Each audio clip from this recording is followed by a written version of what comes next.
नमस्कार, मैं हूं शालिनी सिंह और आप देख रहे हैं दर्श न्यूज। बिहार विधानसभा चुनाव को लेकर राजनीतिक गलियारों में हलचल तेज हो गई है। चुनावी तिथियों की घोषणा में अब ज्यादा समय नहीं बचा है और सभी प्रमुख दल अपनी चुनावी रणनीतियों को अंतिम रूप देने में व्यस्त है। इस दौरान एनडीए गठबंधन में सीटों के बंटवारे को लेकर लगातार चर्चाएं हो रही है। हाल ही में दिल्ली में भाजपा की एक अहम बैठक हुई है, जिसमें इस मुद्दे पर विस्तार से विचार विमर्श किया गया है। इसके अलावा जदयू के संसदीय दल की भी दिल्ली में एक बैठक प्रस्तावित है, जिसमें एनडीए के उपराष्ट्रपति पद के उम्मीदवार भी शामिल होंगे। माना जा रहा है कि इस बैठक में चुनावी रणनीति और गठबंधन के भविष्य को लेकर अहम निर्णय लिए जा सकते हैं। इसी बीच बिहार की राजनीति में सबसे ज्यादा चर्चा रामविलास पासवान के परिवार के बीच बंटवारे को लेकर हो रही है। रामविलास पासवान के निधन के बाद उनके परिवार में दो खेमे बन गए हैं। एक तरफ चिराग पासवान की लोक जनशक्ति पार्टी आर और दूसरी तरफ उनके चाचा पशुपति कुमार पारस की राष्ट्रीय लोक जनता पार्टी। अब सवाल यह उठता है कि क्या 2025 के विधानसभा चुनाव में ये दोनों खेमे एक दूसरे के खिलाफ चुनावी मैदान में होंगे। चिराग पासवान ने हाल ही में स्पष्ट किया है कि उनकी पार्टी बिहार में अपनी ताकत झोंकने के लिए पूरी तरह से तैयार है।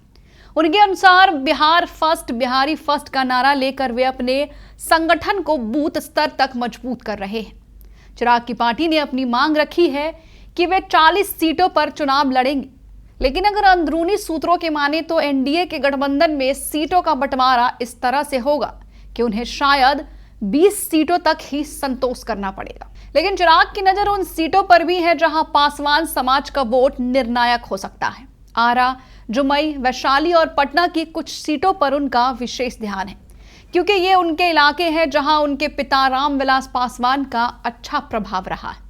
लेकिन चिराग के लिए सबसे बड़ी चुनौती ये है कि एनडीए में अन्य सहयोगी के बीच सीटों का बंटवारा किस तरह से होगा, जिसके कारण चिराग को अपनी सीटों की मांग में कमी करने पर विचार करना पड़ सकता है। दूसरी ओर पशुपति कुमार पारस ने एनडीए से अलग होकर महागठबंधन में शामिल होने का ऐलान कर दिया है। इसके बाद आरएलजेपी को महागठबंधन में 5 से 7 सीटें मिल सकती हैं। पारस का भी पूरा फोकस पासवान समाज पर ही है, क्योंकि यही उनका पारंपरिक वोट बैंक है। आरएलजेपी ने जिन सीटों पर जोर दिया है उनमें खगड़िया, हाजीपुर और आसपास की कुछ आरक्षित सीटें शामिल हैं, जहां पारस की पहले से ही पकड़ काफी मजबूत है। अब सवाल यह उठता है कि क्या इन क्षेत्रों में चिराग और पारस की पार्टियां एक दूसरे से भिड़ेंगी। हाजीपुर, अलौली और खगड़िया जैसी सीटों पर यह टकराव संभावित दिखाई देता है, क्योंकि इन सीटों पर दोनों दलों की दावेदारी हो सकती है और अगर यह मुकाबला होता है तो यह बिहार की राजनीति में एक नई धारा बन सकता है, खास करके चिराग के लिए, जो अपनी पार्टी के अस्तित्व के लिए संघर्ष कर रहे हैं। यह चुनावी टकराव एक चुनौती बन सकता है। बता दें कि चिराग की पार्टी ने हाल ही में यह मांग की थी कि वे 9 सीटों पर चुनावी मैदान में उतरना चाहते हैं, जहां उनकी पकड़ कमजोर है और जीत के लिए जेडीयू बीजेपी का समर्थन आवश्यक होगा।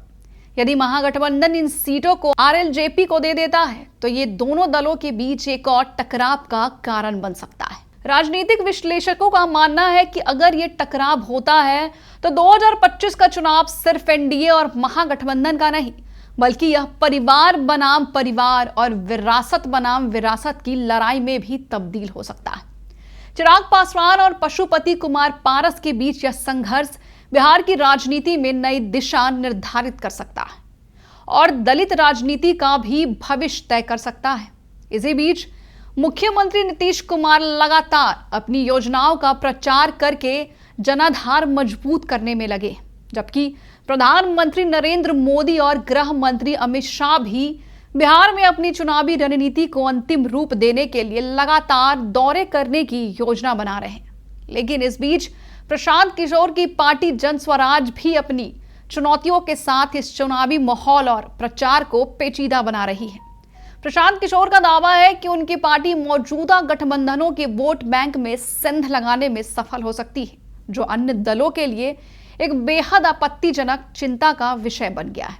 2025 का चुनाव एक बेहद दिलचस्प मोड़ ले सकता है, क्योंकि सारी पार्टियां अपनी अपनी सीटों के बंटवारे और अपनी अपनी अलग रणनीति के साथ अब चुनावी मैदान में उतर सकती है।